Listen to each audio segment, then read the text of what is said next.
Grand Central Terminal might look tiny compared to the buildings around it.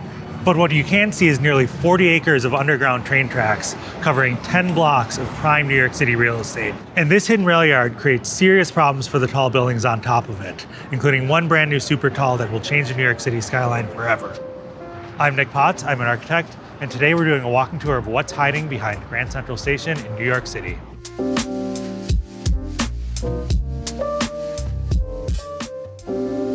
When Grand Central was initially built in its previous iterations, the trains were just sitting out in open air, which, because we're in the middle of the city, it was a huge problem. You have this huge parking lot for trains, limiting the amount of prime New York City real estate. And the solution that they came up with was to actually lower the trains after the railway was electrified and start developing ways of building on top of it. The Grand Central Railroad essentially created 10 prime blocks of Manhattan real estate at the most important intersection in the city. Part and parcel with the development of Grand Central Terminal was what was called Terminal City, a real estate development deal behind it in the area that was being vacated by the trains. And it took a while for them to really figure out what to do. And what was seen as a prime development back in the 19-teens and 1920s was hotels and smaller residential scale properties. Over time, as the land values increased, it demanded larger buildings, and the typology also changed to office buildings where there's a daily in and out of thousands of people. And so as the buildings got larger, the need for the buildings to perform in an efficient way was intensified. The office building market is very competitive, and at the top of all office buildings are what are called Class A office buildings, which are really your prime real estate in great locations that provide almost zero friction to their building occupants. Having enough elevators, having enough points of contact where nobody is being held up through friction or through knots or snags in traffic. This is New York, and time is money. If you're a tenant in a building at the most important intersection, in the most important building in the city, sitting for 30 seconds as you're waiting for your elevator is not going to cut it. So these buildings need to be fast, they need to be efficient, and they need to work. And a high-speed elevator requires a pit, which, because we're on top of a rail yard, there's no basement to take these elevator pits.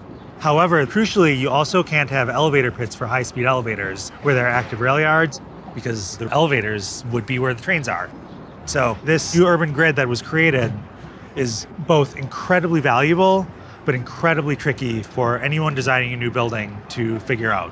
So let's see how some of the other buildings north of Grand Central worked with their constraints and developed innovative solutions to solve the problem of building on top of a rail yard.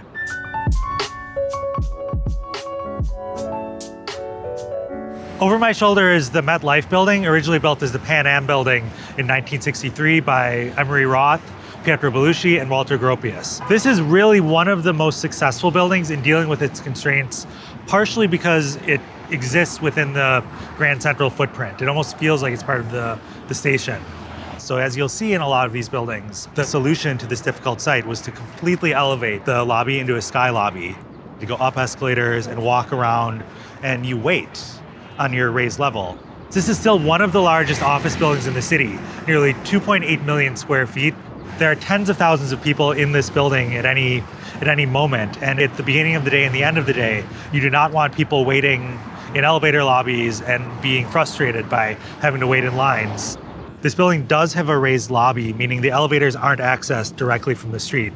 But because it's inside of Grand Central Terminal, you really don't notice it. The elevators exist 2 levels above the floor level of Grand Central. And part of the reason you don't notice that the escalators that take you into the lobby of the MetLife building are accessed directly from the concourse of Grand Central with the blue ceiling and the Apple Store. It is directly connected.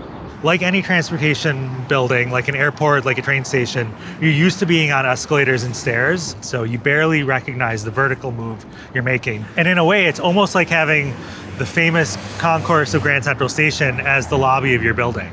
It also has the viaduct that you can see behind me, which is its primary means of getting vehicles into the building. There's a 400-car parking garage that's accessed directly from this roadway. There's also a black car entrance for VIPs.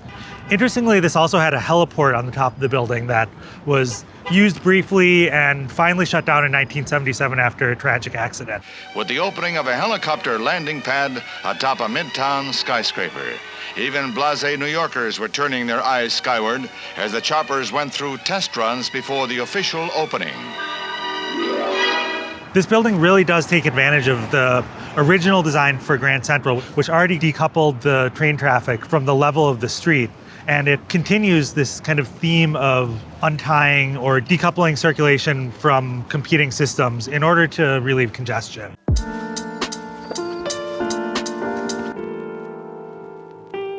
Behind me is the Helmsley Building. This was built as the Grand Central Building for the Grand Central Railroad.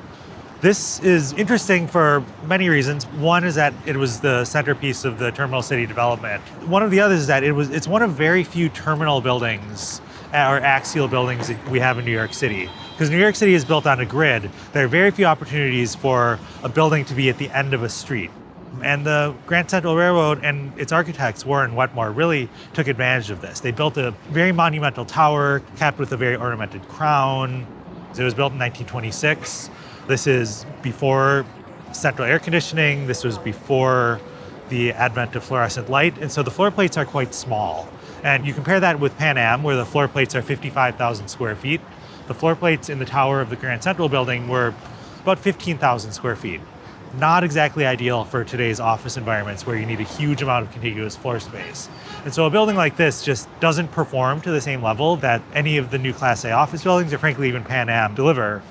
Of the office buildings in Terminal City, the Helmsley Building is really the only one that has its elevator lobbies directly at street level. And the way they did this is by creating these micro elevator lobbies, essentially in the space of the platform between the tracks. And you can actually read how it negotiates its relationship with the railroad below. You can see in the openings of the viaduct and also the lobby how it's aligning itself with the train tracks below it. Essentially, the open areas are where the trains are, the closed areas are where the platforms are and where columns can be.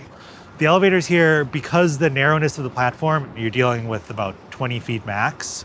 It's these very odd kind of two-car elevator banks. Totally not efficient. There hadn't been a lot of tall office buildings built in 1926, so they're starting to push towards the efficiency in the world we live in now, but it still is very much not a building of today. And even though the Helmsley Building isn't the most efficient, because it has this iconic role at the center of Terminal City, it was rather quickly landmarked, and that's why it still is here. It's in good company as a building that is well known, but is possibly not performing at the level of a Class A office building.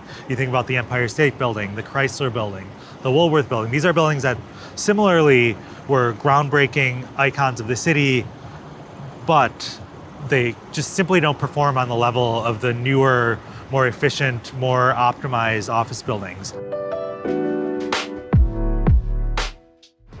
Over my shoulder and under construction is 270 Park Avenue. This is actually the third building to occupy the site since Terminal City was developed less than 100 years ago. So you can imagine there's this constant need to remake and to make these buildings more efficient. A very interesting thing to note about this is that the building that existed in its site was already an important building in its own right. So the previous occupant of this site was the Union Carbide building, designed by Skidmore, Owings & Merrill, with Nathalie Blois, yes, a female architect working in the 1950s as its lead designer. Why would the owner redevelop a building that had such an important role in architectural history? It really comes down to efficiency. The original building had 24 elevators and about 1 million square feet.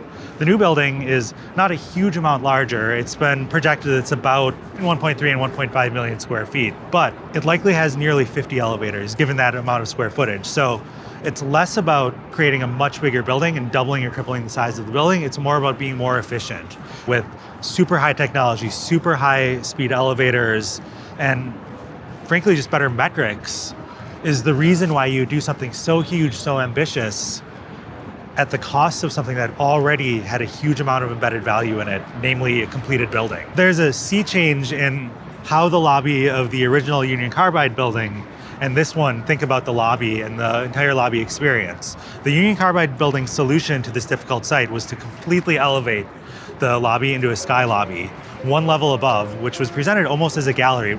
The philosophy of the old building was to celebrate the sky lobby. It was this iconic, top-lit, gallery-like space that everyone entering the building had to go up escalators and walk around, and you wait on your raised level.